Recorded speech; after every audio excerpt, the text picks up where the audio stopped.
TV에서 어떤 제품의 광고가 흘러나옵니다. Sometimes being a mom is like having to be in two places at once. 아이들의 엄마로 보이는 여성이 나와 아이들을 홀로 케어하는 건 너무 힘들다며 새로 나온 클라리 드릴이라는 약품을 꼭 사용하라는 말을 덧붙이죠. 이는 체력적으로 힘든 사람들을 위해 순간적으로 각성하게 만드는 약물로서 시중에 풀리고 엄청난 인기를 끌게 되죠. Immediately and lasts indefinitely. So you can get back to what matters most.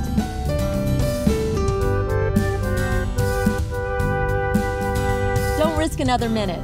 Take Claradrel and take life in your hands. 그렇게 클라리 드릴에 대한 설명이 한편의 광고처럼 지나가며 여성은 자신의 차량을 몰고 집으로 향하기 시작합니다. 날씨는 매우 맑고 화창했으며 평화로운 모습만이 보여질 뿐이었죠.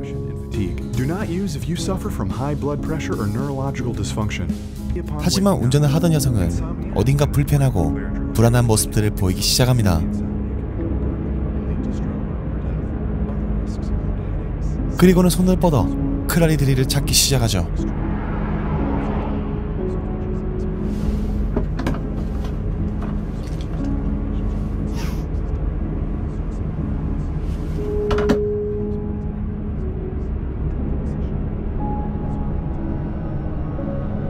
그렇게 운전을 하며 제품을 흡입한 여성은 차량의 창문으로 동네 주민의 범죄 현장을 목격하게 됩니다.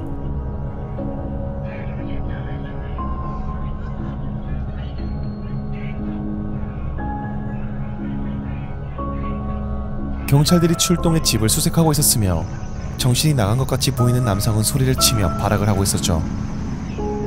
집에서는 덮개로 가려진 시신들이 나오기 시작했고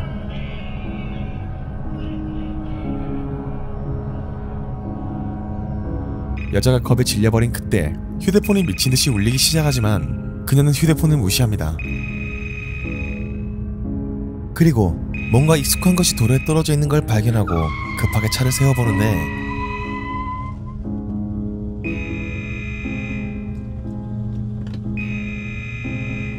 놀랍게도 그녀가 발견한 건 자신의 것과 똑같은 노란색 외투였습니다.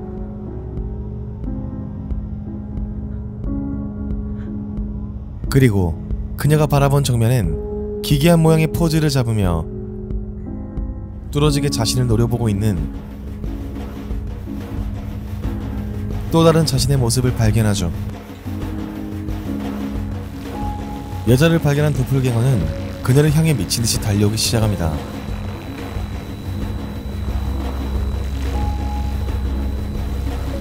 그녀는 황급히 차량으로 도망쳤지만 엄청난 속도로 달려온 도플갱어는 차량에서 그녀를 꺼내 무차별 공격을 가하기 시작하고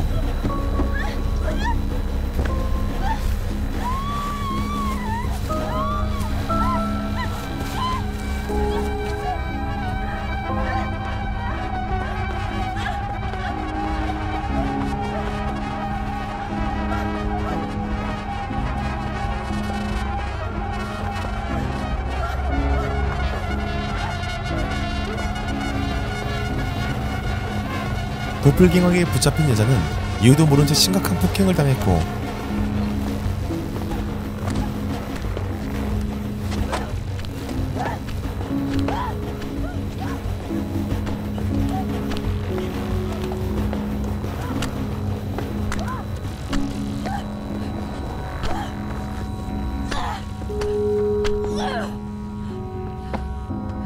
한참을 여자를 때리던 도플갱어는 빠르게 차량으로 되돌아갔죠. 그리곤 여자의 차량에 시동을 걸고 후진 기어를 넣은 채 풀악셀을 때리기 시작합니다.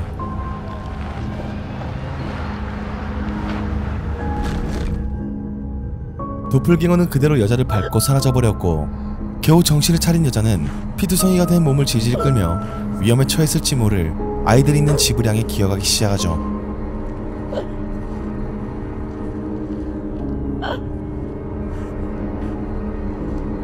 그렇게 몸을 질질 끌고 한참을 기어가 해가 질 무렵에 집 앞에 도착해보니 도플갱어가 몰고 갔던 자신의 차량은 이미 도착한 뒤였습니다.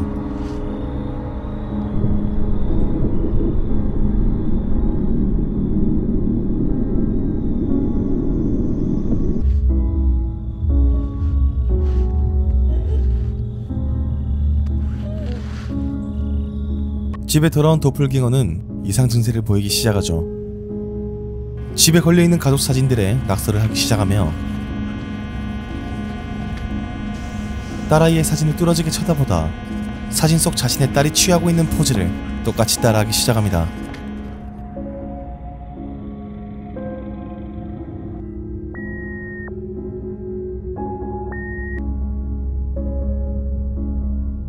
여자는 마당을 기며 자신의 집으로 들어가 아이들을 구하려 하지만 그녀의 속도는 너무나도 느렸습니다.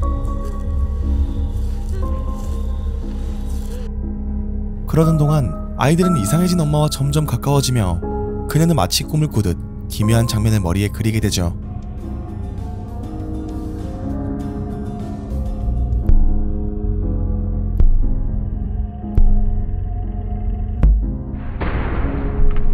여자는 더 강하게 미쳐가기 시작하며 지하실에서 혼잣말을 중얼거리기 시작합니다.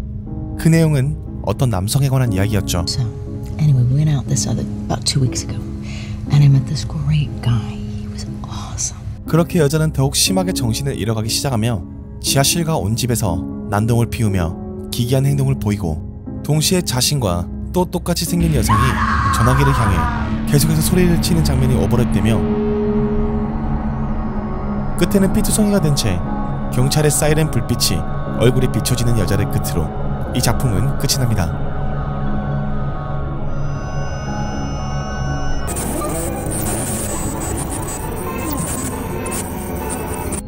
이번 작품은 편집되지 않은 곰 영상이라는 제목으로서 알렌 레스닉 감독이 제작한 단편영화인데요.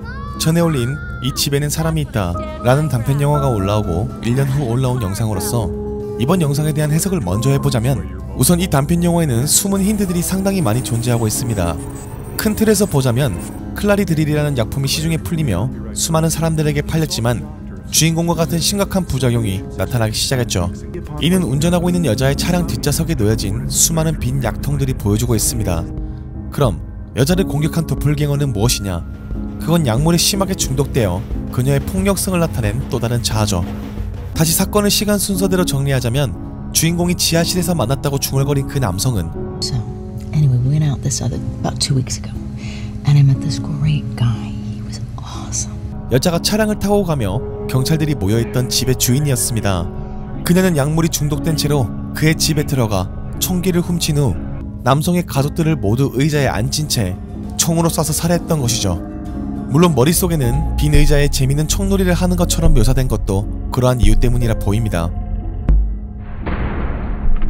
그리고 죽은 남성 앞에 체포한 남성이 울부짖는 장면을 보면 시신과 남자는 모두 같은 특이한 신발을 신고 있는 게 보이는데 이는 그녀에게만 보이는 살해당한 남성의 울부짖음이 되는 거죠. 사실 첫 광고 장면에서 이미 그녀는 또 다른 자아가 뒤에 서 있는 걸 모르고 있었는데 이미 이 순간부터 클라리 드릴을 광고하는 이 순간부터 그녀는 환상 속에서 약물 중독에 관한 심각한 부작용을 겪고 있는 상태였습니다. 끝에 전화로 소리를 치는 장면은 주인공이 전화를 받지 않은 장면과 이어지는데 자신의 자아를 찾기 위해 약물에서 벗어나라 소리치지만 결국 그녀는 부작용을 이기지 못했다고 보여지는 대목들이죠. 가족 사진에 낙서를 하다 딸아이의 사진 앞에서 멈추고 그녀의 포즈를 따라한 건 그녀의 깊은 내면에 위치한 딸아이의 젊음에 대한 부러움일 것이며 그녀의 옷을 입고 옷장에 숨어있는 장면 또한 마찬가지입니다. 이처럼 클라리 드릴은 심각한 부작용을 내비치며 전에 소개드렸던 이 집에 사람이 있다로 이어지게 되죠. 감독은 실제 클라리 드릴 사이트를 만들었으며 현재는 사라져서 확인할 순 없지만 이 사이트의 흔적과 유저들의 글을 정리해보면 세상에 클라리 드릴의 심각한 부작용이 퍼진 걸 우려한 정부와 기업에선 사람들을 격리하며 감옥에 가두는 선택을 했고 어떠한 사건으로 클라리 드릴이 공기와 물에 퍼지게 되자 기업에서는 링크스 병이라는 가상의 병을 만들어 사건을 은폐하려 하죠. 그렇게 환자들이 넘치게 되자 경찰은 약간 진전된 사람들을 풀어주었고 일거수일투족을 감시하며 동시에 실험을 진행하게 되죠. 그들이 바로 이 집에 사람들이 있다의 가족들과 그들이 사는 마을이 아닐까 하는 게 가장 잘 맞는 유추라고 보여집니다. 이토록 해외에선 10년 전에 엄청나게 큰 세계관을 가지고 다양한 이야기들이 많이 돌았던 유명한 작품들인데 여러분의 생각은 어떠신지 궁금하네요. 시청해주셔서 감사합니다. 이상 홍시네마였습니다. 따따따따따따따따따따따따따따따따따따